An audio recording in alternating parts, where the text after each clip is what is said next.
Confi- Confieso que hay un solo bautismo para el perdón de los pecados. En el credo de los apóstoles se le dice, creo en el perdón de los pecados solamente. Pero bueno, es lo que vamos a ver en esta mitad de la clase y en la otra mitad, lo que decimos en el credo, también ya casi al final, eh, creo en la resurrección de los muertos. Es ahí lo que vamos a ver el día de hoy, comenzando en esta primera parte de la clase con los números 976 al 987. Esta vez fueron muy poquitos números. Espero que se hayan dado el tiempo de leer los números y lo van a complementar con lo que vamos a comentar el día de hoy. Ya saben, todo lo que van a ver aquí en pantalla, Vanessa se los va a hacer llegar en los grupos de WhatsApp. La clase va a estar grabada. Solamente ustedes tomen sus anotaciones personales o algo que quieran comentar o preguntar al final. Muy bien, vamos con estos números del 976 al 987 del Catecismo. ¿De qué nos habla aquí?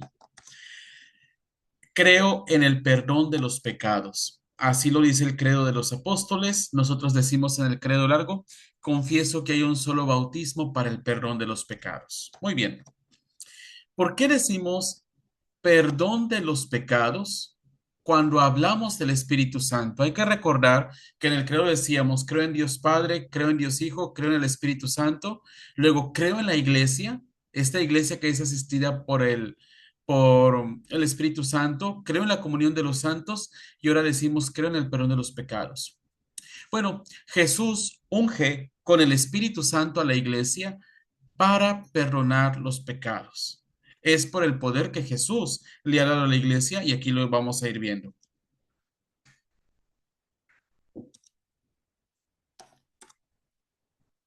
Mm, Creo que se trabó mi pantalla. Ah, no, sí. Ahí está. Bien, perfecto.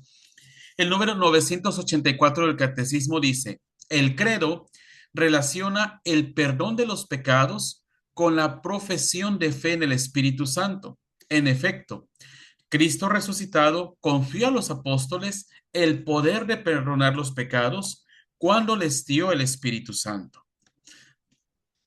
Muy bien, hay que recordar, en los cuatro evangelios está cuando Jesús resucitado les da el Espíritu Santo a los apóstoles y les dice, reciben el Espíritu Santo, a quienes les perdonen los pecados les quedarán perdonados, a quienes no se los perdonen les quedarán sin perdonar. Esta gracia, porque es una gracia que Dios da a la iglesia, es fruto de la resurrección. Nuevamente, la Trinidad está implicada en nuestra salvación. El Padre que nos ha creado, el Hijo que nos ha redimido y el Espíritu Santo que nos santifica. Esta santificación también será a través del perdón de los pecados. ¿Qué sacramentos tienen que ver con el perdón de los pecados? Dos sacramentos. Primero es el bautismo y el segundo es la confesión. Vamos a ver qué es lo que nos dice el catecismo sobre el bautismo con relación al pecado. El catecismo nos dice que el bautismo es el primer y principal sacramento del perdón de los pecados. ¿Por qué? Porque es el inicio de la vida en Cristo. Lo dice así el número 977 del catecismo. Nuestro Señor vinculó el perdón de los pecados a la fe y al bautismo. Dice Marcos 16, 15, 16. Vayan por todo el mundo, proclamen la buena nueva a toda la creación. El que crea y sea bautizado se salvará. Por lo tanto, en Marcos, en el Evangelio de San Marcos, el perdón de los pecados está unido a la fe y al bautismo. El que crea y sea bautizado se salvará. El bautismo, nos dice este número del catecismo, es el primero y principal sacramento del perdón de los pecados, porque nos une a Cristo muerto por nuestros pecados y resucitado para nuestra justificación, haciendo referencia a la cita bíblica de Romanos 4:25, a fin de que vivamos también una vida nueva. Romanos 6:4. Por lo tanto, hermanas, hermanos, el bautismo, el primer y principal sacramento del perdón de los pecados, porque nos une a Cristo. Por eso es tan importante que el bautismo sea recibido lo más pronto posible. iniciando la vida terrenal en este mundo, iniciar lo más pronto posible la vida espiritual, esta unión de la vida en Cristo. Cristo que ha muerto y resucitado por nuestros pecados para que nosotros tengamos una vida nueva. Dice el número 985 del Catecismo. El bautismo es el primero y principal sacramento para el perdón de los pecados. Nos une a Cristo muerto y resucitado y nos da el Espíritu Santo. ¿Qué borra el bautismo? El bautismo borra el pecado original. También borra si hubiera pecados personales, como es el caso de los que reciben el bautismo ya en uso de razón, es decir, los catecúmenos, así le llamamos en la iglesia, ya personas que con conciencia de pecado cometen pecado, bueno, en el bautismo esos son los pecados personales, esos se borran en el bautismo junto con el pecado original. Lo que permanece es la concupiscencia. Así se le llama a esta natural inclinación que tenemos hacia el pecado. Tenemos que recordar un poquito lo que veíamos al principio en el credo, cuando veíamos que Dios Padre nos ha creado y que Jesús nos ha salvado y hablábamos de esta parte del pecado. Bueno, si bien Dios nos ha liberado del pecado, permanece en nosotros lo que la iglesia le llama la concupiscencia, esa inclinación a caer en el pecado, a cometer pecados. El bautismo borra los pecados, pero no borra la concupiscencia. Esa será ya una lucha espiritual en la que estamos tú y yo constantemente por arrancar el pecado de nuestra vida. Pero bueno, ¿qué es lo que borra el bautismo? El pecado original, y en las personas que se bautizan ya con conciencia, también borra los pecados personales. Dice el número 978 del Catecismo. La gracia del bautismo no libra a la persona de todas las debilidades de la naturaleza, haciendo referencia precisamente a esta concupiscencia. Al contrario, todavía nosotros tenemos que combatir los movimientos de la concupiscencia que no cesan de llevarnos al mal. Hace referencia al Catecismo Romano, Catecismo de la Iglesia de Roma 1, 11 y 3, que está en el Catecismo de la Iglesia Católica, el número 978. Bueno, hablar un poquito aquí del bautismo, tal vez esto da pie para comentar un poco al final de la clase, pero lo importante de este número es cómo hace referencia a esta nueva vida en Cristo. La nueva vida en Cristo que se recibe en el bautismo tiene como consecuencia el perdón de los pecados. Por eso tan importante bautizarnos lo más pronto posible, bautizar a los recién nacidos lo más pronto posible para que se comience a vivir esta vida en Cristo. ¿Qué otro sacramento perdona los pecados? El sacramento de la confesión o también el sacramento de la reconciliación. Son los dos nombres diferentes para este mismo sacramento. Sacramento de la confesión o sacramento de la reconciliación es otro sacramento que perdona los pecados. Dice el número 986 del Catecismo. Por voluntad de Cristo, la Iglesia posee el poder de perdonar los pecados de los bautizados y ella lo ejerce de forma habitual en el sacramento de la penitencia por medio de los obispos y de los presbíteros. Esta será la manera habitual de la Iglesia, que es una extensión del perdón de Cristo que quiere dar a cada uno de sus hijos, a cada una de sus hijas. Dice el número 980. Por medio del sacramento de la penitencia, el bautizado puede reconciliarse con Dios y con la iglesia. Tenemos que recordar, hermanos, que el pecado hiere nuestra relación con Dios, pero también hiere relación con el prójimo. Cada pecado, por muy oculto que pueda ser, nos aleja de la comunión con Dios y con la iglesia, con Dios y con el prójimo. Entonces, este sacramento hace esta reconciliación vertical hacia Dios, pero también horizontal hacia la comunidad. ¿Qué debemos enfatizar sobre el perdón de los pecados? Ya que por algo está en el credo. Por algo en el credo lo menciona y lo profesamos cada domingo que vamos a misa. Dios perdona todos los pecados. No hay pecado que Dios no perdone. La misericordia divina es infinita. La iglesia tiene el poder de las llaves para perdonar los pecados. Por muy grande que sea nuestro pecado, la misericordia de Dios, el poder de Dios, el amor de Dios es mucho más grande.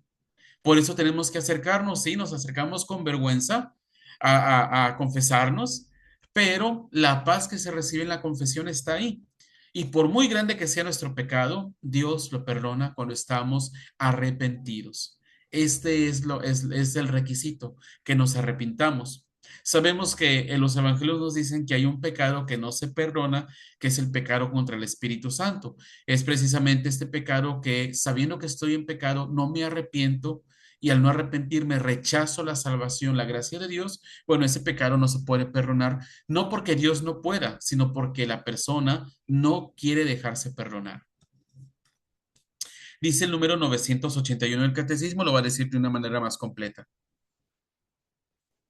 Cristo, después de su resurrección, envió a sus apóstoles a predicar en su nombre, en el nombre de Cristo, la conversión para el perdón de los pecados a todas las naciones. Lucas 24:47.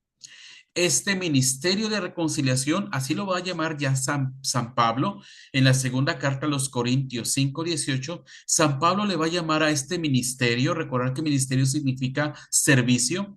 Este ministerio de la reconciliación, este servicio que da la iglesia de perdonar los pecados en nombre de Dios. No lo cumplieron los apóstoles y sus sucesores, anunciando solamente a los hombres el poder de Dios merecido para nosotros por Cristo y llamándoles a la conversión y a la fe, sino que también comunicaron la remisión de los pecados por el bautismo y reconciliándolos con Dios y con la iglesia gracias al poder de las llaves recibido de Cristo. ¿Por qué el catecismo le llama poder de las llaves? Bueno, hay que recordar el Evangelio de San Mateo 18:20, donde dice a Pedro, a ti te daré las llaves del reino. Todo lo que ates en la tierra quedará atado en el cielo. Todo lo que desates en la tierra quedará desatado en el cielo. Bueno, aquí el número 981 dice, la iglesia no solamente y los apóstoles específicamente, no solamente anunciaron la salvación y el perdón de los pecados, sino que también comunicaron este perdón a través del bautismo y a través de la confesión. Dice el número 982, lo que comentábamos ahorita. No hay ninguna falta, por grave que sea, que la iglesia no pueda perdonar. No hay nadie tan perverso y tan culpable que si verdaderamente está arrepentido de sus pecados, no pueda contar con la esperanza cierta del perdón. Hace referencia al Catecismo Romano 1:11. Cristo, que ha muerto por todos los hombres y mujeres, quiere que en su iglesia estén siempre abiertas las puertas del perdón a cualquiera que vuelva del pecado. Mateo 18, 21, 22. Algo aquí que necesitamos tener fe, hermanos. Por eso es que está ahí en el credo. No es por nada que esté en el credo, porque la manera habitual de encontrar la salvación es a través del perdón de los pecados. A través del perdón de los pecados que se recibe este perdón cuando somos bautizados y ya en el sacramento de la confesión, porque la concupiscencia va a estar ahí. Esa inclinación que está dentro de nosotros, que nos lleva a pecar, va a ser la lucha de toda la vida y bueno, encontramos en el sacramento de la confesión este perdón de los pecados. Por eso está en el credo, por eso lo decimos cada domingo. Cuando nos falta fe es cuando podemos dejarnos llevar por esa tentación, ¿verdad? Que a veces está ahí. ¿Por qué me tengo que confesar con el sacerdote? ¿Por qué no me confieso directamente con Dios? Si ya Dios me perdona, ¿por qué no lo hago directamente con Dios en mi oración? ¿Y por qué tengo que ir con un sacerdote? Bueno, tenemos que recordar lo que ya hemos dicho de la iglesia, lo que hemos estado comenzando a decir desde que llegamos a la parte del credo. Creo en la iglesia. Dios nos pudo haber perdonado de esa manera intimista, ¿verdad? Intimista, es decir, solo Dios y yo así, en el secreto de mi corazón y en mis sentimientos. Sí, Dios lo puede hacer, pero Dios quiso que esta salvación habitualmente, es decir, diariamente, constantemente, se dé a través de la iglesia, se dé a través de los sacramentos. Así lo quiso Dios. ¿Pudo haber sido de otra manera? Sí, pudo haber sido de otra manera. ¿Necesitábamos ir con un sacerdote que tal vez pueda que sea más pecador que nosotros? Posiblemente no era necesario, pero así Dios lo quiso. Y así nosotros lo profesamos en el credo cada domingo, porque el que nos está perdonando no es ese sacerdote que a lo mejor es más pecador que nosotros. Eso no nos interesa. Ese sacerdote nos está dando el perdón que viene de Dios, porque Dios así lo quiso. Dios le dio las llaves a su iglesia para hacerlo.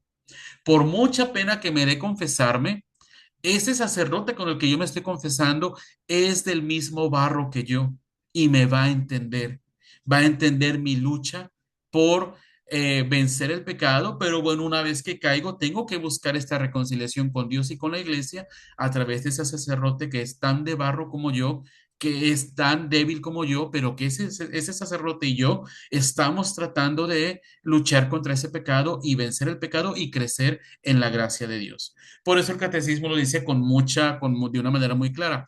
No hay ninguna falta, por grave que sea, que la iglesia no puede perdonar. No hay nadie tan perverso, no hay nadie tan culpable que si verdaderamente está arrepentido de sus pecados, no pueda contar con la esperanza cierta del perdón. Por eso está ahí, hermanos, hermanas. Por eso en el credo, cada domingo decimos, creo en el perdón de los pecados. Hacemos referencia a esta extensión.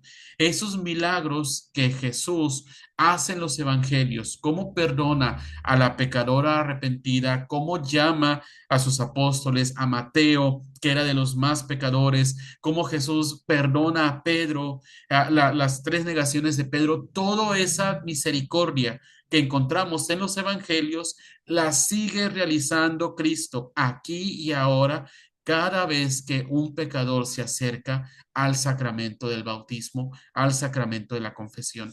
Aquí y ahora los prodigios, los milagros que escuchamos en los evangelios, aquí y ahora siguen sucediendo cuando nosotros nos dejamos perdonar, nos dejamos abrazar por esta misericordia de Dios.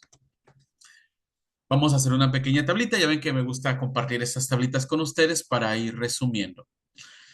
El sacramento del bautismo, ¿qué relación tiene con este perdón de los pecados? Bueno, el sacramento del bautismo borra el pecado original, nacemos todos con ese pecado original, borra los pecados personales para los que se bautizan en uso de razón. Y el sacramento de la confesión, ¿qué es lo que hace? Borra los pecados mortales cometidos luego del bautismo.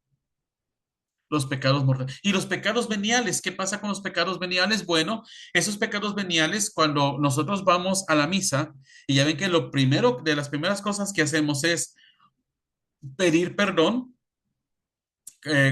típicamente a través del acto de la contrición, yo confieso ante Dios Todopoderoso y ante ustedes, hermanos, que he pecado mucho, etcétera.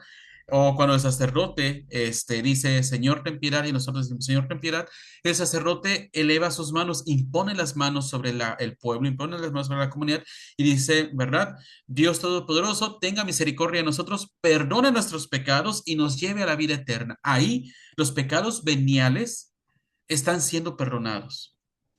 Los pecados mortales, pues son estos los que se borran en la confesión. Por lo tanto, el bautismo borra el pecado original, borra los pecados personales. En la confesión borra los pecados mortales. Diferencia entre pecado mortal y pecado venial, muy brevemente, el pecado mortal es una transgresión grave. Es una transgresión grave a los mandamientos y al amor de Dios. El pecado venial no es tan grave. Sí es una transgresión, pero no es tan grave. Por lo tanto, no es un pecado mortal y no acredita, no requiere que lo confesemos de una manera expresa, aunque cuando lo confesamos, cuando incluimos los pecados veniales en la confesión, nos hace mucho bien. Ya cuando estemos hablando del sacramento de la confesión, vamos a entrar con todos estos detalles, pero bueno, si hay alguno o algún comentario, lo dejamos para el final de la clase. Síntesis. El sacramento del bautismo es el primero que perdona los pecados. Es la puerta al amor de Dios, es la puerta a la vida de la gracia, es la puerta a la vida nueva en Cristo, el bautismo. Por eso tan importante bautizarse lo más pronto posible. A veces, hubo un tiempo en el que mi parroquia me tocaba dar las pláticas prebautismales y ya en la plática con la gente me decían, es que hasta ahora podemos bautizar. Y yo les preguntaba, ¿por qué hasta ahora pueden bautizar? Es que no teníamos dinero. Y ahora el bautismo implica contratar música en vivo, hacer una comida, comprar cartones y cartones de cerveza para el bautismo. Completamente en otra dirección, no en la dirección donde el catecismo nos está llevando sobre el perdón de los pecados y sobre el bautismo. Se han socializado, se han mundanizado tanto nuestros sacramentos que ahora una cuestión económica, una cuestión social, es un impedimento para que la gente busque los sacramentos, no nada más el bautismo, en los demás sacramentos también. Pero bueno, el sacramento de la penitencia, que es el otro sacramento, perdona los pecados graves, pecados mortales, cometidos luego del bautismo. La iglesia tiene el poder de las llaves. La iglesia tiene este poder. ¿Por qué? No por sí misma, sino porque Dios, Cristo, se lo ha entregado a su esposa, la iglesia. Y la iglesia sirve a sus hijos e hijas, a los hijos de Dios, con este sacramento, con estos sacramentos. Muy bien. Vamos ahora a la otra parte del catecismo números 988 al 1019. ¿De qué nos hablan estos números? Creo en la resurrección de la carne. Así lo dice el credo de los apóstoles. El credo largo que nosotros profesamos los domingos, decimos, confieso que hay un solo bautismo para el perdón de los pecados, espero la resurrección de los muertos. Así lo decimos en el credo largo, espero la resurrección de los muertos, creo en la resurrección de la carne, lo dice el credo de los apóstoles. Muy bien, ¿de qué se trata cuando nosotros decimos esto en el credo? Muy bien, el catecismo nos va a preguntar primero, ¿qué lugar ocupa la verdad de la resurrección en la fe? ¿Creen en la resurrección? ¿Qué lugar ocupa nuestra fe? El catecismo lo dice, es un elemento esencial. Creer en la resurrección es un elemento esencial. Lo va a decir el número 991 del catecismo.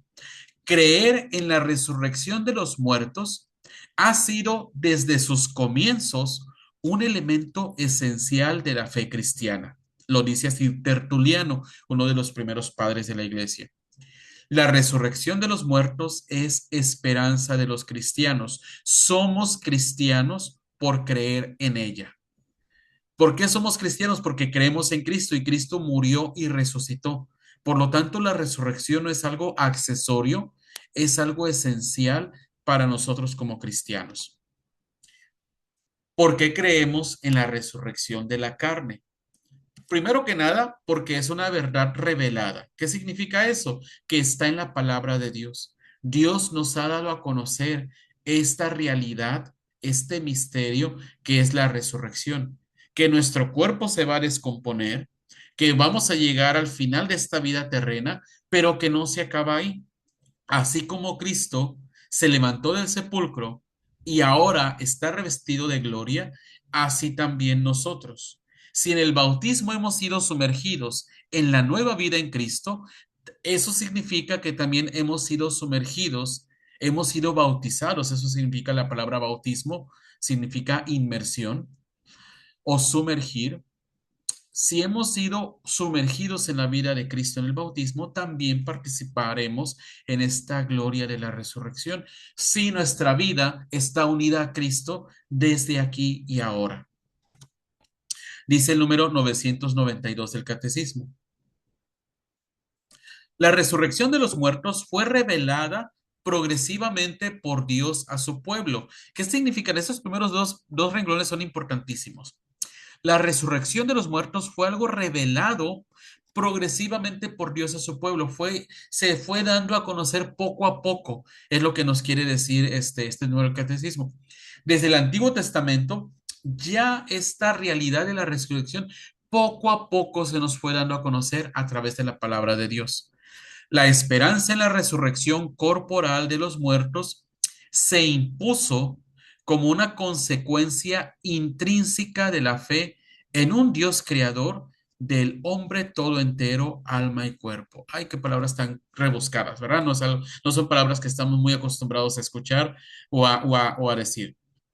La esperanza en la resurrección corporal, es decir, la resurrección del cuerpo, se impuso como una consecuencia intrínseca. ¿Qué quiere decir? Que es parte esencial de la fe en un Dios creador del ser humano entero, alma y cuerpo. Si creemos que en nosotros hay un alma y hay un cuerpo, por la revelación que nos ha dado Cristo, nos lleva a afirmar automáticamente en la resurrección.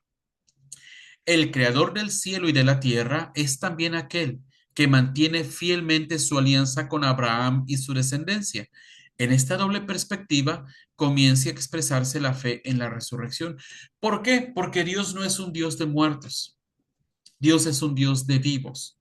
Y ya en la promesa que Dios le hizo a Abraham, haré de tu descendencia una descendencia innumerable.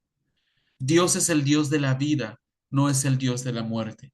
Y si bien la muerte es una consecuencia del pecado, por eso Cristo ha venido para salvarnos, para que tengamos su vida, tengamos una vida en abundancia y una vida plena.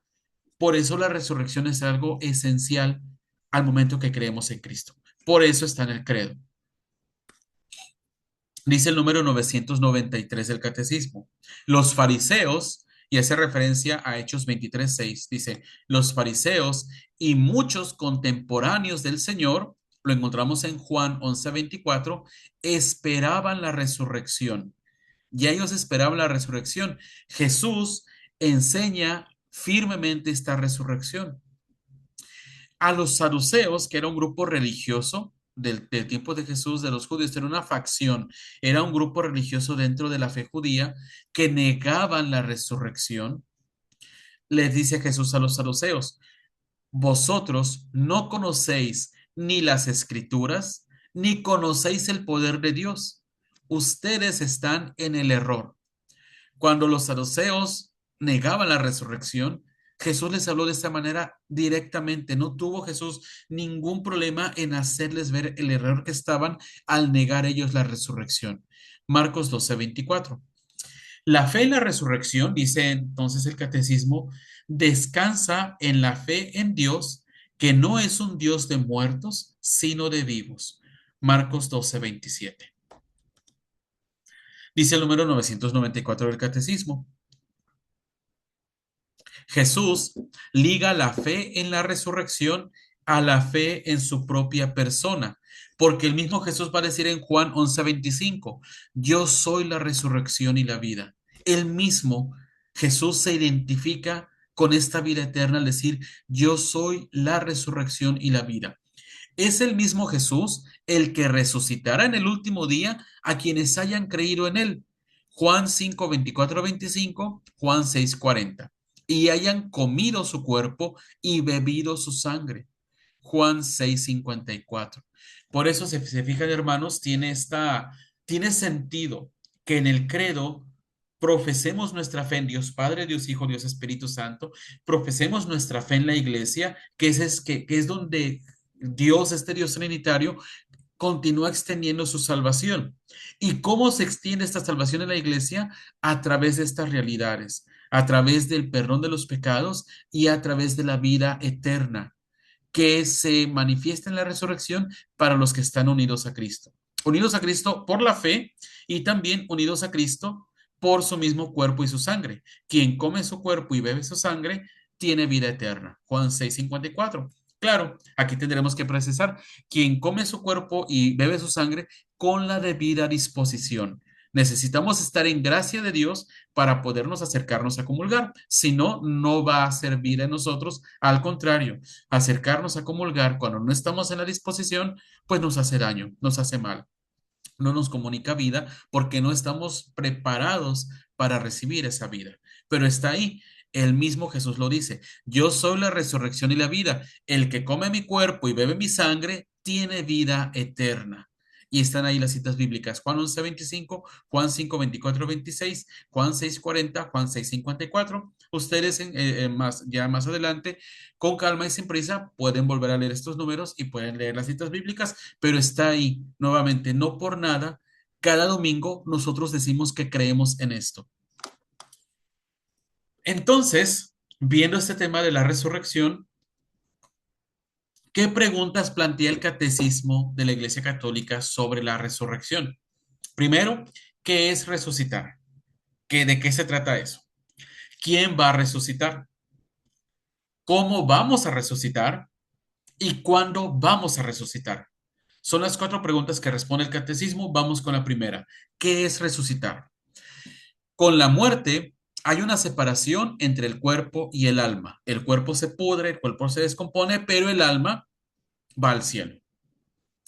En la resurrección se vuelve a unir el cuerpo con el alma. Esa separación que se da en la muerte, en la resurrección se va a volver a unir. Fue lo mismo que pasó con Cristo.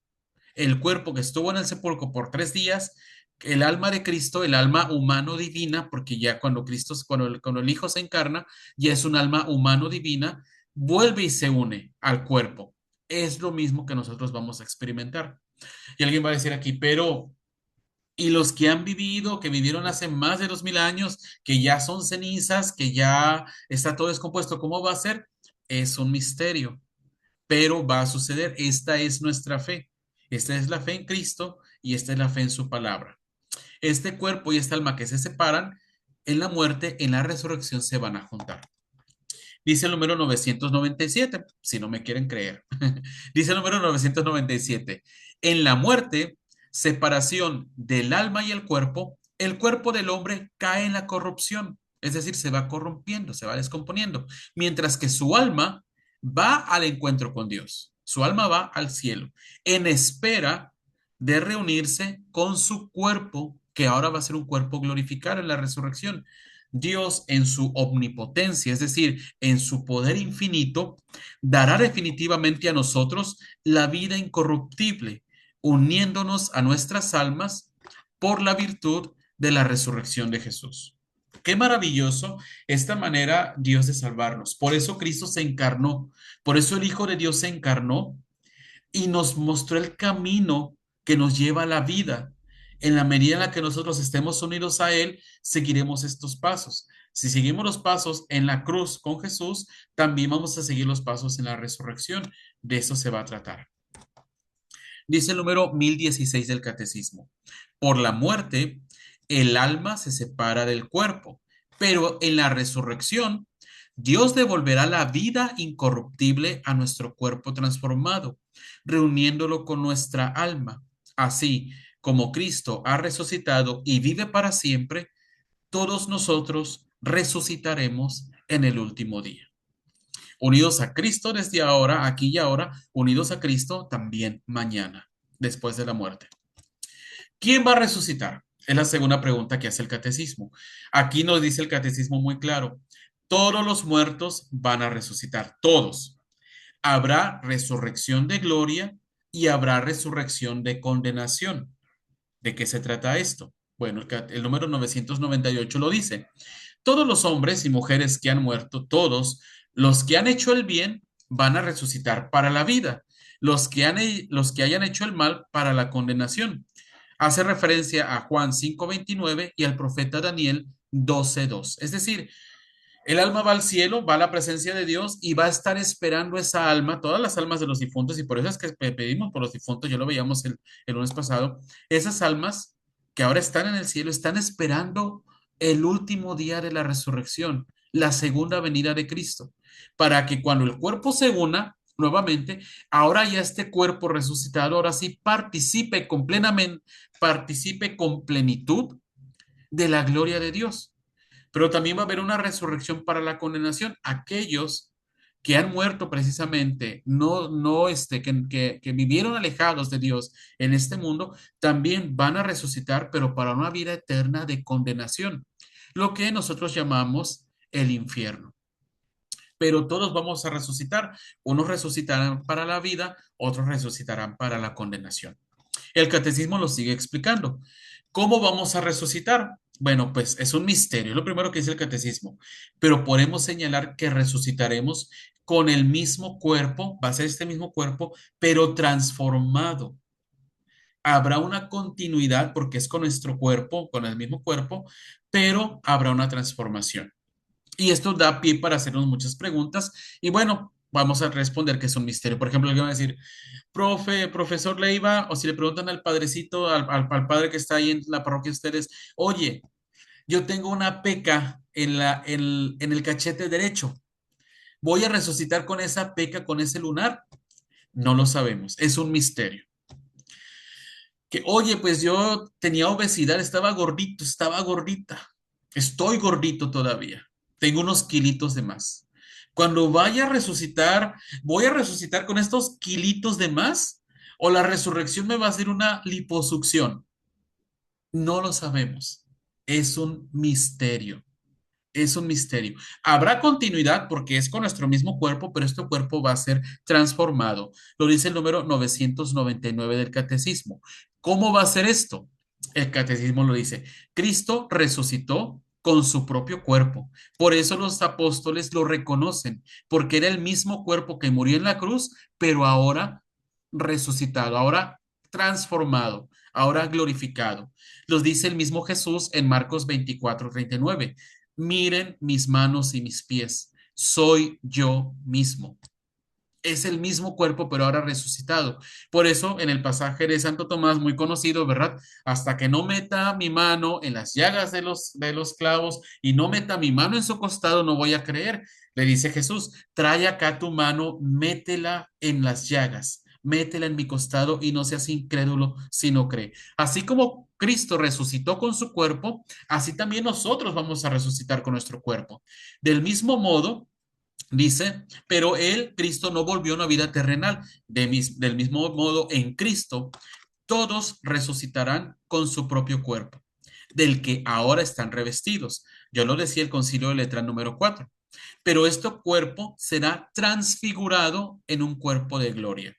Filipenses 3:21, este cuerpo ahora va a ser un cuerpo espiritual, ya no solamente material. Ahora también va a ser un cuerpo espiritual. Lo dice Primera de Corintios 15:44. ¿Cómo va a ser? Bueno, pues todavía no lo sabemos, es un misterio, pero lo creemos por fe.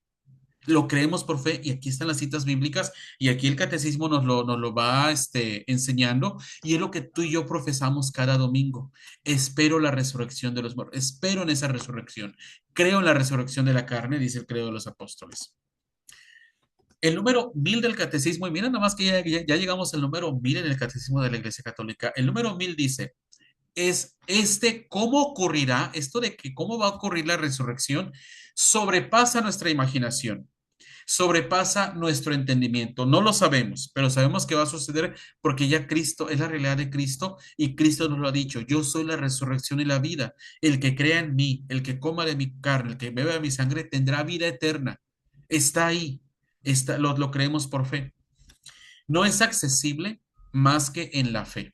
Solo por fe podemos creer esto, pero nuestra participación en la Eucaristía nos da ya un anticipo de la transfiguración de nuestro cuerpo por Cristo. Cada vez que comulgamos es un pedacito de cielo. Claro, cuando comulgamos con la debida disposición. Cada vez que comulgamos con la debida disposición, ya tenemos esta parte sagrada. Por eso tenemos que comulgar con esta conciencia y tenemos que ser tan conscientes y comulgar con veneración. Comulgar, ops, perdón. Mm, Me salí sin querer, ahí está. Por eso tenemos que acercarnos a la Eucaristía, acercarnos a la Sagrada Comunión con esta fe y con esta devoción, este fervor y esta seguridad. Y por eso cada vez que comulguemos tenemos que guardar el debido silencio, hacer nuestra debida oración, hacerlo de rodillas si es posible, y el mundo se tiene que detener porque estamos recibiendo al autor de la vida, a Cristo. Ya nos dice que el catecismo, si bien no tenemos idea cómo va a suceder esto, ya cada vez que participamos en la Eucaristía es un anticipo de esto. Y si tal vez por tu condición de vida no puedes acercarte a comulgar, ya vivir la vida de esta manera, pero ya vivir la misa de esta manera, sabiendo que esa hora en la que vamos a estar en la iglesia participando de la misa, el tiempo se debe detener, el celular se tiene que apagar, los pendientes se tienen que poner a un lado, porque nos vamos a encontrar con el Dios de la vida en cada misa. y quienes pueden ir a misa cada día, se encuentran con esta realidad. Ya nos dice aquí el catecismo, si bien no sabemos cómo va a pasar la resurrección, cada vez que participamos en la misa y cada vez que comulgamos, es un anticipo de esto que creemos por fe, dice el número 1000 del catecismo. ¿Cuándo vamos a resucitar? En la segunda venida del Señor, en lo que en la teología se le conoce como la parusía. Cuando ustedes escuchen esta palabra de origen griego, parusía, hace referencia a la segunda venida de Cristo. ¿Cuándo vamos a resucitar? Cuando Cristo venga por segunda vez. Dice el número 1001 del catecismo. Sin duda, dice el catecismo, en el último día. ¿Cuándo lo dice Jesús? Dice Jesús, yo lo resucitaré en el último día. Así lo dice Jesús en Juan 6 39 40 y 44 54. Estos cuatro son cuatro versículos del capítulo 6. Juan 6 39 al 40. Luego te vas al versículo 44 de ese mismo capítulo 6 del Evangelio de San Juan y de ahí te vas al versículo 54. Y luego en Juan 11 24, el mismo Jesús lo dice, cuando Él venga de nuevo revestido de gloria, ahí va a haber todos vamos a resucitar. Unos van a resucitar para la vida, otros van a resucitar para la muerte. En efecto, dice Lumen Gentium 48, la resurrección de los muertos está íntimamente asociada a la parusía de Cristo. Esta palabra, la voy a poner aquí en el chat, es una palabra nueva, ojalá y que ya la puedan tener ahí en su vocabulario. No para que lo estén diciendo a todo el mundo, sino para que ustedes cuando se encuentren esta palabra, ahora ya saben de qué se trata. La parusía es la segunda venida de Cristo, es decir, en el último día, el final de los tiempos. Muy bien, tenemos aquí nuestra tablita y con esto voy a ir terminando para dar paso a que también ustedes comenten, pregunten y se dé este diálogo que tenemos cada final de clase. Preguntas. ¿Qué es resucitar? El catecismo no dice. Es la reunión definitiva del cuerpo y del alma, que estaban separados tras la muerte. Una vez que morimos, el cuerpo se descompone, el alma va al cielo. La resurrección es esta reunión de nuestra alma con nuestro cuerpo glorificado. ¿Quién va a resucitar? Todos. ¿Cómo vamos a resucitar? Con el mismo cuerpo, pero transformado. Ahora con un cuerpo espiritual también, no solamente un cuerpo material. ¿Cuándo vamos a resucitar? En la parusía, en la segunda venida de Cristo. Que puede ser nuevamente, esta parusía puede ser ahorita, antes de que se acabe esta clase, en 5 minutos más puede venir Cristo en su segunda venida o puede venir dentro de 2000 años más. No lo sabemos, pero es en esta segunda venida cuando vamos a resucitar. ¿Cómo participamos en la resurrección de Cristo? Es lo que dice el catecismo ahora. En primer lugar, por el bautismo. El bautismo es la puerta y el inicio en la vida de Cristo. Por eso hay que bautizarse lo más pronto posible. Además, la Eucaristía es el alimento de la resurrección. El que come mi carne y bebe mi sangre tiene vida eterna. Hermanas, hermanos, a nosotros los católicos nos hace falta demasiada fe en la Eucaristía. Si de verdad creyéramos que Cristo está en esa Eucaristía, las iglesias estarían llenas. Los sacerdotes tendrían que estar celebrando misa tras misa tras misa constantemente, porque los católicos creemos que ahí está el Dios de la vida. Nos falta demasiada fe en esto. Tendría que haber mucha gente afuera de cada iglesia organizándonos a nosotros porque queremos participar de esta vida eterna, porque queremos participar de la Eucaristía. Nos hace falta demasiada fe en la Eucaristía como católicos y es algo que profesamos cada domingo. Dice el número 1003 del Catecismo. Unidos a Cristo por el bautismo, los creyentes participan ya realmente en la vida celestial de Cristo resucitado. Ya hay una participación en la vida de Cristo a través del bautismo. Hace referencia a Filipenses 3:20. Pero esta vida en Cristo, esta vida resucitada en Cristo, permanece escondida con Cristo en Dios. Colosenses 3:3. Con Él nos ha resucitado y hecho sentar en los cielos con Cristo Jesús. Efesios 2:6. ¿Por qué está escondida? Porque todavía no se ha revelado de manera plena, así como fue precisamente con Cristo. Todavía Cristo en la cruz Había gente que creía en él y que no creía en él. Ya todavía Cristo resucitado, había gente que escuchaba de las apariciones de Jesús, que había gente que creía en él y gente que dudaba de él. Este misterio de incredulidad, de un ya, pero todavía no, está ahí y va a seguir estando ahí. ¿Hasta cuándo? Hasta la segunda venida, hasta la parucía. Todavía lo dice más el número 1003 del Catecismo. Alimentados en la Eucaristía con su cuerpo, nosotros pertenecemos ya al cuerpo de Cristo. Nos hacemos uno con Él. Santo Tomás de Aquino dice, si bien cuando comemos el alimento corporal, cada vez que comemos ese caldito, esas verduras, ¿verdad? Esa carne, la vamos descomponiendo y la hacemos parte de nosotros. En la Eucaristía es al revés, dice Santo Tomás. Cada vez que comulgamos con la debida disposición y conciencia a nuestro Señor, nosotros nos vamos transformando o nos debemos de ir transformando en Él cuando comulgamos con fruto, cuando comulgamos con la debida disposición. Dice el Catecismo, cuando resucitemos en el último día, también nos manifestaremos con Él llenos de gloria. Colosenses 3:4. ¿Qué exige de nosotros? Creer en la resurrección de la carne. Vamos a ver, porque no nada más se trata de llenarnos de ideas, sino cómo trasladamos esto a la vida. El catecismo ya nos lo dice. Primero que nada, el respeto al propio cuerpo y al cuerpo de los demás. Tenemos que tener respeto por nuestro propio cuerpo, porque este cuerpo va a resucitar. No es un cuerpo que se nos ha dado para nuestro placer o para nuestro gozo, nuestro capricho. Es un cuerpo que es templo del Espíritu Santo, es un cuerpo que es imagen y semejanza de Dios y es un cuerpo que va a ser glorificado porque Cristo ha derramado su sangre por nosotros para que nosotros resucitemos en cuerpo y alma. Por lo tanto, tenemos que tener un respeto al propio cuerpo y al cuerpo de los demás. Por lo tanto, estamos llamados a vivir las virtudes de la castidad, de la modestia y del pudor. De la castidad para vivir nuestra sexualidad en el orden de Cristo. Muy bien. Dice el número 1004 del Catecismo, dice, esperando este día, ¿cuál día? La parucía, la resurrección, el cuerpo y el alma del creyente participan ya de la dignidad de ser en Cristo. Su cuerpo y su alma ya participan de esta dignidad, donde se basa, desde aquí se basa la exigencia del respeto hacia el propio cuerpo y también hacia el cuerpo ajeno, particularmente cuando sufre. Así lo dice el catecismo. ¿Por qué? Porque Cristo se identifica con los que sufren. Tuve hambre y me diste de comer, tuve sed y me diste de beber, estuve enfermo y me visitaste, desnudo y me vestiste, estuve en la cárcel y fuiste a visitarme, fui forastero y me recibiste. Tenemos que tener un respeto al cuerpo ajeno, sobre todo cuando sufre, porque ahí está Cristo. ¿Qué nos enseña el catecismo sobre la muerte? Primero, la muerte es el final de esta vida terrena.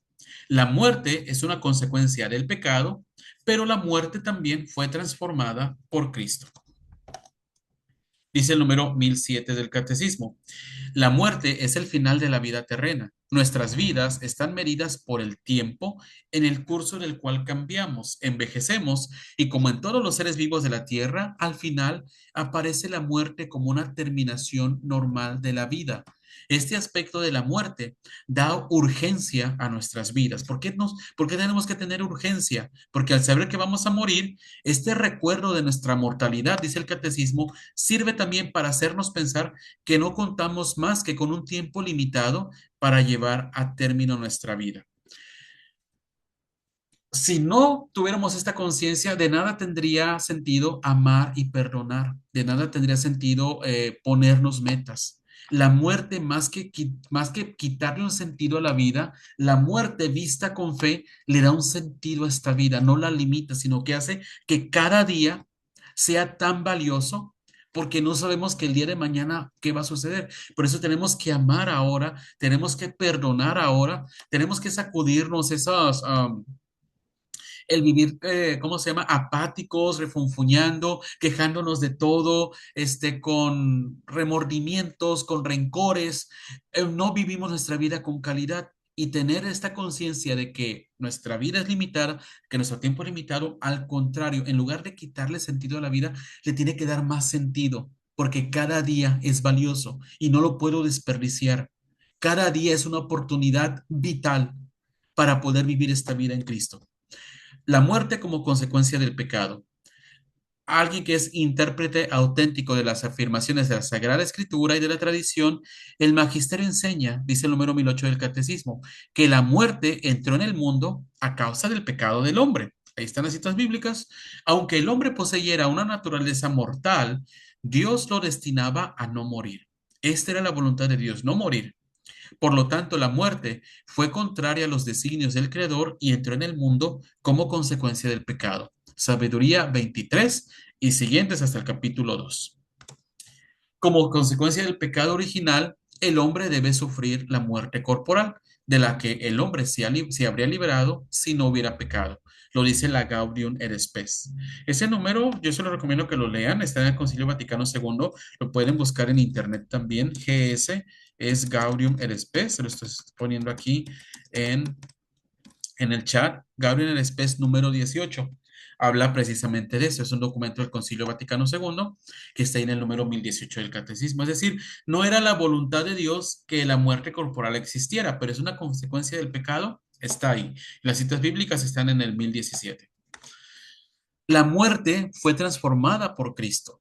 1009. Jesús, el Hijo de Dios, sufrió también la muerte. Él quiso sufrir la muerte propia de la condición humana, por eso se encarnó. Pero a pesar de la angustia de Cristo frente a esta muerte, la asumió en un acto de sentimiento total y libre a la voluntad del Padre. Marcos 14, 33, 34, Hebreos 5, 7 y 8. La obediencia de Jesús transformó la maldición de la muerte en una bendición.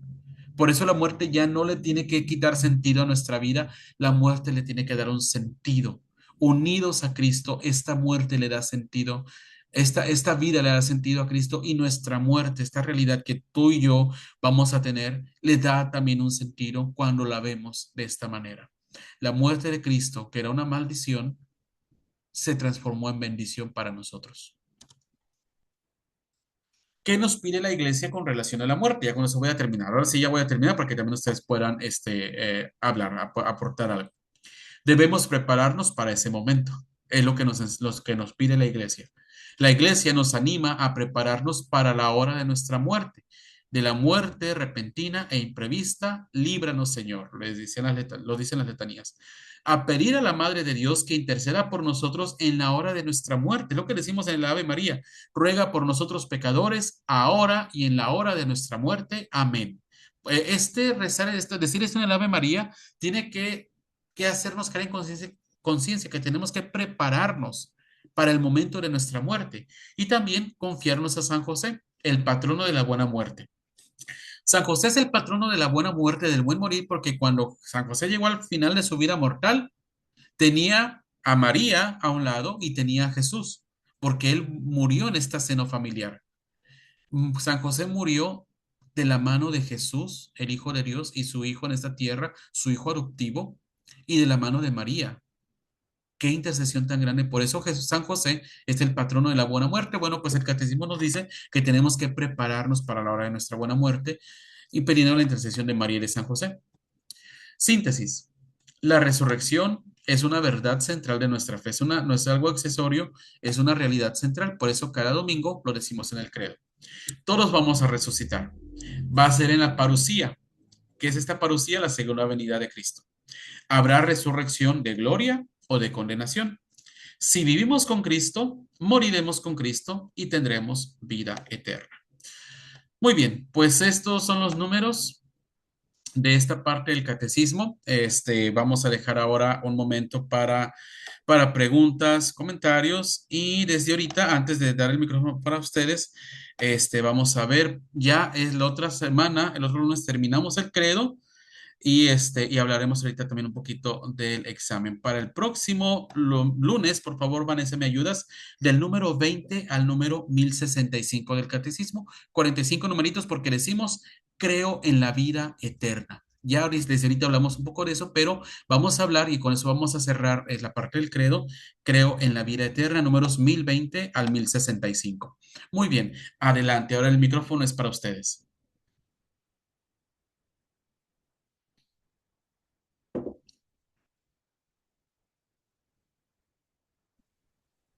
Buenas noches, le saluda Yare de Ecuador. Este, tengo una dudita.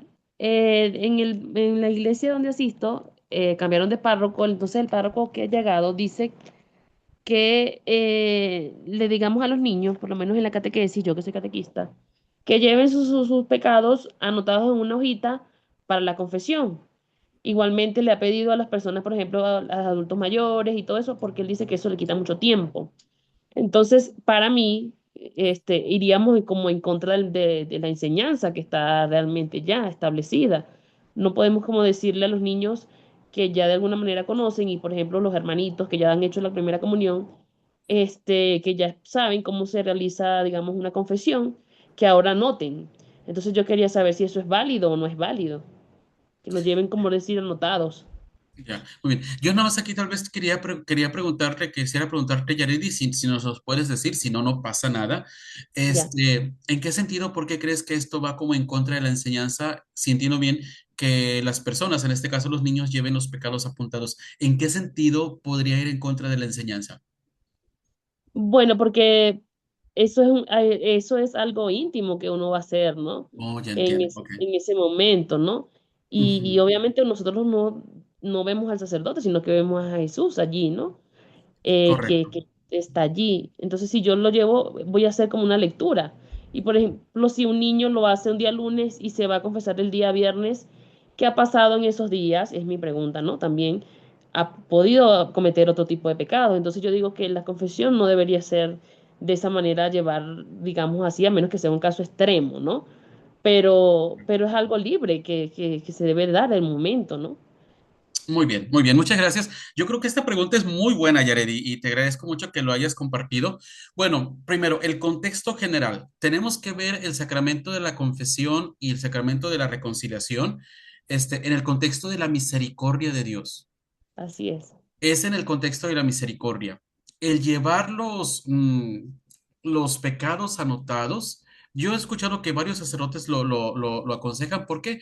Porque nos pasa, a mí me ha pasado muchas veces, que a la hora que estoy con el sacerdote, dije, ay, este pecado, estoy seguro que estoy olvidando un pecado, algo más iba a decir en mi confesión, pero no me acuerdo. Claro, Entonces, muchos sacerdotes, es algo que se recomienda, es válido porque al final de cuentas es como tú lo dices muy bien, es un diálogo íntimo entre Dios y el penitente. O sea, el sacerdote es el facilitador.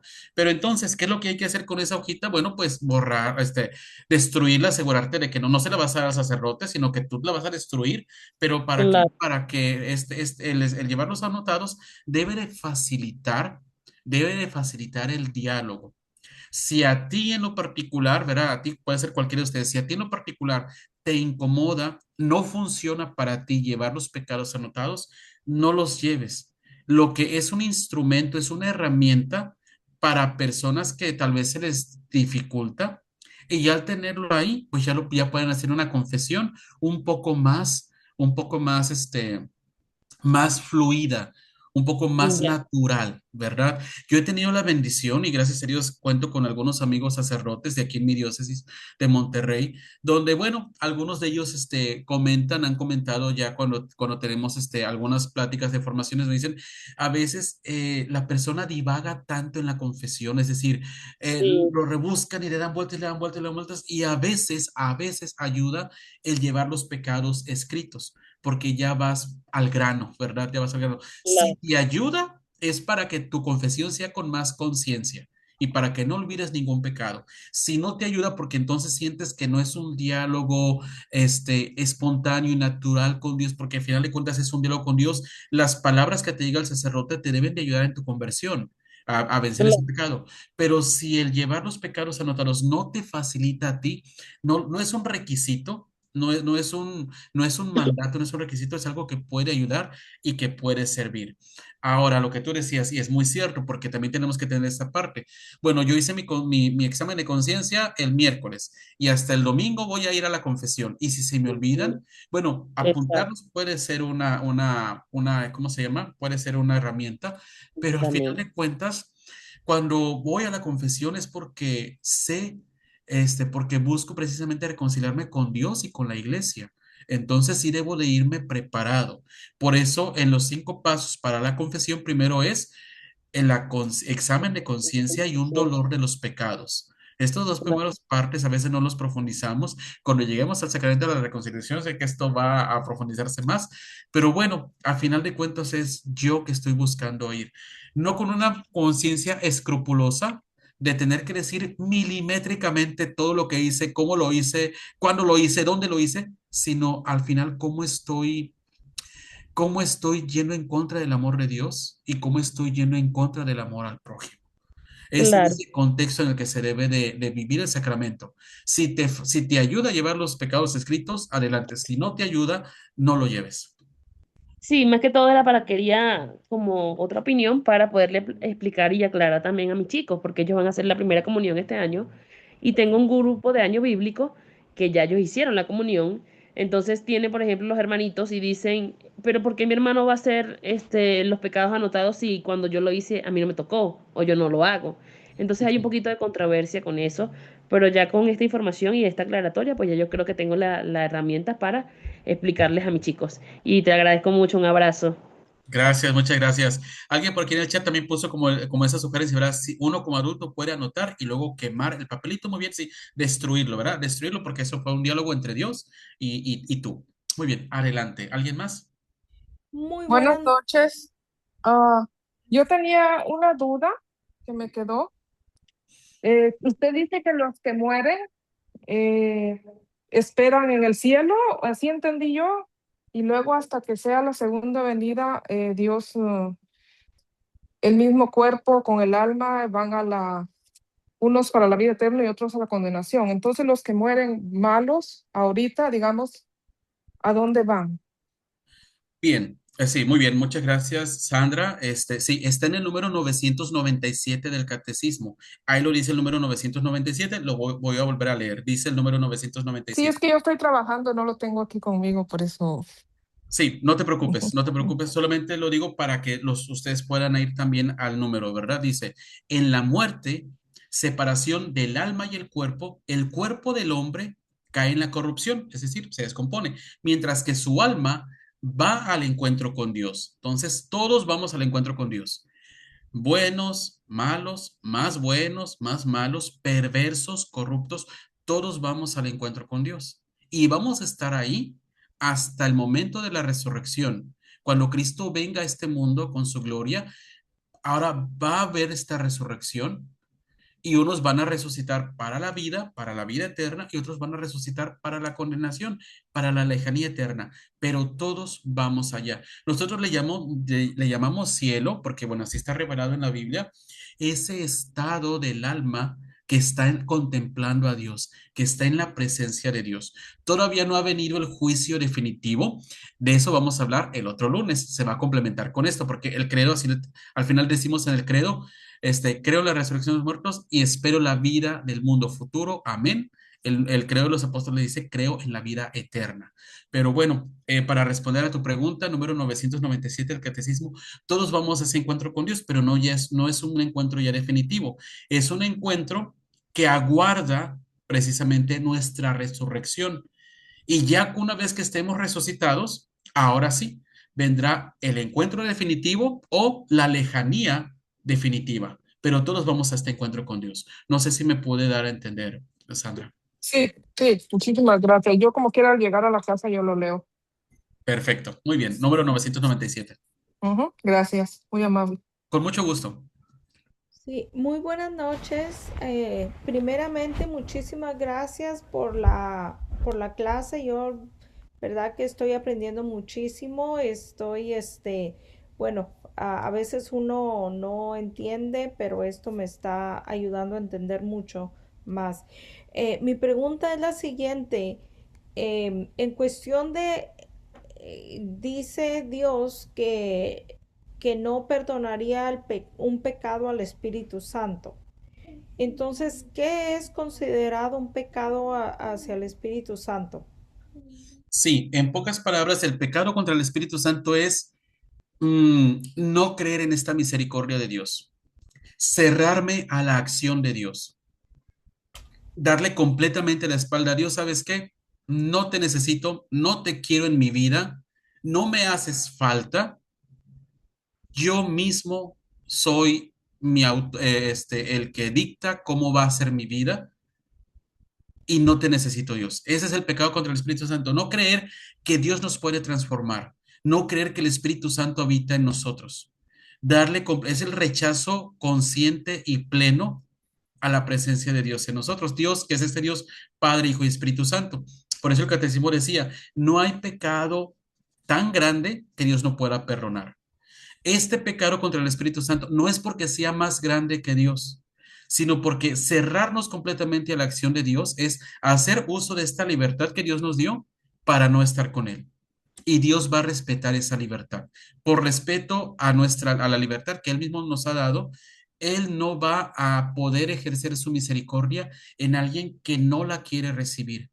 Mientras haya un mínimo de arrepentimiento y hay un mínimo de cercanía a Dios, ya se abre la puerta para que la luz de la misericordia de Dios, la luz del Espíritu Santo, pueda entrar ahí. No sé si me haría entender. Oh, no, sí, sí, muchísimas gracias por la aclaración. Sí, ahora entiendo. Con Gracias. gusto. Muy bien. ¿Alguien más para ir cerrando? Porque ya nos estamos pasando en el tiempo. Sí, buenas noches. Mi nombre es Karina, soy de Ecuador. Una pregunta. Bueno, yo tengo entendido que cuando morimos vamos al purgatorio y ahí estamos purificándonos hasta la segunda venida de Cristo. ¿Es verdad? ¿Dónde encontramos esto? ¿En qué parte de la Biblia? ¿O estoy errada tal vez? Muchas gracias. Con mucho gusto. La palabra purgatorio como tal no está en la Biblia, no es una palabra bíblica, así como esta palabra parucía tampoco es una palabra bíblica, pero este purgatorio ya es, y de esto hablamos la semana pasada, pueden ir al video de la semana pasada, porque está ahí en los números del catecismo. Voy a ver si lo puedo encontrar aquí rápidamente. Si no, está en el video de la clase del lunes pasado. Este purgatorio es precisamente cuando estamos en esta purificación. Ya al estar en la presencia de Dios, el purgatorio ya es una participación, tal vez no completamente plena, porque el alma todavía no está en la disposición de gozar de la presencia plena de la presencia divina, pero está ahí. ¿Esta alma va a ser purificada todavía? Sí. Y de esto se va a enlazar todavía con lo que vamos a ver, vamos a ver los números específicos del catecismo el próximo lunes cuando creamos Creo en la vida eterna. Pero bueno, esta realidad del purgatorio es una realidad precisamente que está ahí. Ya es una participación en el cielo, ya así como lo vamos a hacer, pero ya con esta resurrección, pues habrá esta comunión plena. El purgatorio es esta purificación que todavía no se dio aquí en este mundo, pero que se va a dar en la vida eterna. Por ejemplo, me recuerdo mucho, una catequista nos lo decía de esta manera, cuando bueno, las mamás que nos conocen a nosotros, sus hijos, ¿verdad? La mamá ve al hijo y aunque el hijo no le ha dicho nada a la mamá sabe que ese hijo tiene algo. Lo nota en la mirada, lo nota en la voz, lo nota en su comportamiento. Y entonces este hijo todavía no se atreve a hablar con la mamá, pero ya está en la presencia de la mamá. No hay una comunión plena entre madre e hijo, porque hay algo que está sobrando ahí, o hay algo que está faltando ahí. Algo así decía ese catequista es el purgatorio, y sí, de esto hablamos el lunes pasado y vamos a volver a hablar este lunes, que viene. Esta parte del purgatorio es esta alma que tiene que ser purificada porque no se alcanzó a purificar, no vivió completamente en gracia aquí en este mundo. Se tiene que purificar, es un estado del alma previo a la plena comunión. Ya hay una comunión ahí, pero no es una comunión plena. Y este purgatorio es precisamente cuando resucitemos, ahí ya unos irán para lo que llamamos como el infierno y otros irán para purgatorio y cielo, que ya el purgatorio es una participación de la vida eterna en plenitud. Muchas gracias. Con gusto. Muy bien. Pues bueno, vamos a ir cerrando porque ya estamos fuera de tiempo. Comentar, Vanessa ya les dio en diciembre, cuando terminamos la clase, hasta la clase 14. les dio una guía, ¿verdad? Ya el próximo lunes que terminamos la primera parte del credo, y para mí ha sido una bendición poder ir caminando juntos ustedes conmigo, porque a mí también me ha implicado el leer, comentar, preparar, significa también crecer en mi fe. Ya el próximo lunes, si se fijan, si quienes ya tienen la guía se han dado cuenta que es una pregunta por clase. Es una pregunta por clase y en la pregunta te pongo el número o los números del catecismo donde encuentras la respuesta. Y también te pongo el video, el número del video donde puedes encontrar la explicación que tenemos aquí, pero pues el catecismo tiene sus números, sus citas bíblicas. Entonces, nada más voy a agregar una pregunta por clase ahora que regresamos en enero. Esta es la cuarta clase. Van a ser, y la clase que viene son 5 preguntas más con el número del catecismo para que no batalles y con el video para que puedas ir a la explicación. En el examen vas a tener tu catecismo, vas a tener tu Biblia. Si estás familiarizada o familiarizado con el Concilio Vaticano II, ya ves que algunos números hacen referencia a los documentos del concilio, puedes tener tu Concilio Vaticano II también. La pregunta que te vamos a hacer es la pregunta que ya tienes en la guía y tú con tus palabras vas a poder leer el catecismo, vas a poder leer la Biblia, si usas el concilio, vas a leer el concilio y con tus palabras es como si alguien te preguntara, oye, ¿verdad? ¿Cómo está eso de que Cristo, murió por nuestros pecados? Bueno, te vas a ir al número del catecismo, lo vas a poder leer y con tus palabras como si se lo estuvieras explicando a alguien que quiere conocer, de eso se va a tratar el examen. No es un examen agotador, no es un examen para dividir a quienes sí saben y quienes no, no, es un examen solamente que está ofreciendo el Instituto Teológico de Cristo Rey para validar que tú conoces esta primera parte del catecismo que habla del credo y que tienes una formación para que le puedas decir a alguien más en qué creemos. Oye, ¿qué significa eso de que creo en Dios Padre, creador del cielo y de la tierra? ¿Qué significa eso? ¿Me lo puedes explicar? Vas a ir a tu número del catecismo, vas a ir a tu cita bíblica, como si se lo estuvieras explicando a alguien que quiere conocer de la fe. De eso se trata, es una herramienta que está dando el Instituto Teológico de Cristo Rey para ustedes que han estado en estas clases o que tal vez no han estado desde el principio. Pueden ir a las preguntas, pueden ir a los números, pueden ir a las clases y acreditar este examen. El instituto da un certificado que a ti primero como bautizado, como católico, te dice, mira, estoy conociendo en mi fe. Y quienes son catequistas, que están en liturgia, que tienen algún ministerio en la iglesia, pues también les ayuda para que puedan servir mejor en la vida de sus comunidades locales. Entonces, ahí está. El próximo lunes terminamos con la última parte del credo, creo en la vida eterna. Ya están ahí, son 45 numeritos. Les voy a dar la guía para que la tengan y bueno, ya el siguiente lunes será el examen para quienes quieran presentarlo.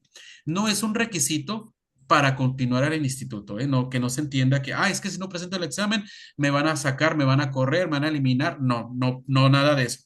Tú puedes seguir aquí. Es opcional el examen, pero si lo haces, pues vas a tener un certificado oficial del Instituto Teológico de Cristo Rey que te ayude en tu vida de fe y que te pueda ayudar para servir mejor en tu parroquia o en la comunidad, en el ministerio donde estás. No sé si hay alguna otra indicación, Vanessa, antes de terminar la oración. No, muchísimas gracias, profesor, muy explicado y el siguiente lunes les estaremos dando a ellos más información de los días y todo, Perfecto, muy bien, muchas gracias. Nuevamente quiero ¿verdad? El enfatizar 23 empezamos con su examen. exactamente. Quiero enfatizar, las preguntas que te van a hacer, ya las vas a tener ahí en la guía. Es como si tú le estuvieras diciendo a alguien, explicar nuestra fe a alguien que quiere conocer más de la fe. Ese va a ser el contexto del examen de esta primera parte del catecismo. Muy bien, pues vamos a encomendarnos a la Santísima Virgen María, Madre de Cristo, Madre de la Iglesia, que interceda por nosotros, nos tome de su mano para seguir el camino de su Hijo Jesús. En el nombre del Padre, del Hijo y del Espíritu Santo. Amén. Dulce Madre, no te alejes, tu vista de nosotros no apartes. Ven con nosotros a todas partes y solos nunca nos dejes. Y ya que nos proteges tanto como verdadera Madre, haz que nos bendiga el Padre, el Hijo y el Espíritu Santo. Amén. Pasen muy buenas noches. Nos vemos el próximo lunes.